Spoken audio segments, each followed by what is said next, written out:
आज video +3 fourth semester Odia honours पिला बहुत ही गुरुत्वपूर्ण। आज भिडियो में तुम सिलेबस गुड़िक जाना तुम सिलेबस गुड़िक कौन कौन रही ओडिया लोक संस्कृति और लोक साहित्य। देखो तुम यूनिट 1 अच्छी लोक संस्कृति और लोक साहित्य संज्ञा और स्वरूप प्रकार भेद संपर्क में अच्छी है। तुम यूनिट 2 रे कौन ओडिया लोकगीतर स्वरूप और प्रकार भेदर विभिन्न दिग गुड़िक तुम यूनिट 3 है। तुम यूनिट 3 अच्छी ओडिया लोक कहानी स्वरूप और प्रकार भेद विषय में जाना। यूनिट 4 रे तुम कौन अच्छी ओडिया लोकनाटक स्वरूप और प्रकार भेद। तो देख पे जो तुम यूनिट 4 जिते सब सांस्कृतिक कार्यक्रम जमीक पाला दासकाठिया तुम दंड नाच छौ नाच लीला तद्धि ढाल खाई और करमा प्रकार जिते सब सांस्कृतिक कार्यक्रम जो नृत्य गुड़िक जो माने जो परंपरा जो माने पर्व माने हेई आसुची जो सब गुड़ विषय तुमको यूनिट 4 रे वर्णना कराई तुम देखिए बहुत ही भल लगे है। हूँ तुम प्रधान पाठ्यांश 9 माने तुम कोर 5-9 एटी तुम कौन एटा देखो एटा तुम साहित्य तत्व जो प्राच्य पाश्चात्य विषय तुम जानी। प्रथम यूनिट कौन तुम रस और ध्वनि विषय जान। यूनिट तुम अच्छी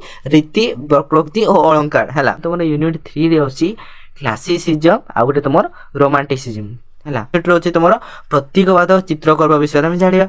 तो देखो एटारे तुम कोर पेपर 10 है।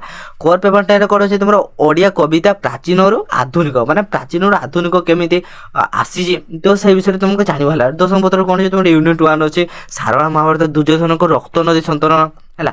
तुम द्वितीय यूनिट अच्छे भागवत 24 गुरु प्रसंग माने जो जगन्नाथ दास भागवत जाना। तुम यूनिट 3 कौन अच्छे दीनकृष्ण दास रसगोल्लर प्रथम छांद और उपेन्द्र भोजन कटी ब्रह्मांड सुंदर प्रथम छांद विषय जानवा। थर्ड यूनिट तुम फोर्थ यूनिट कौन अच्छे तुम आधुनिक कविता विषय अच्छी महाजात्रा मंगल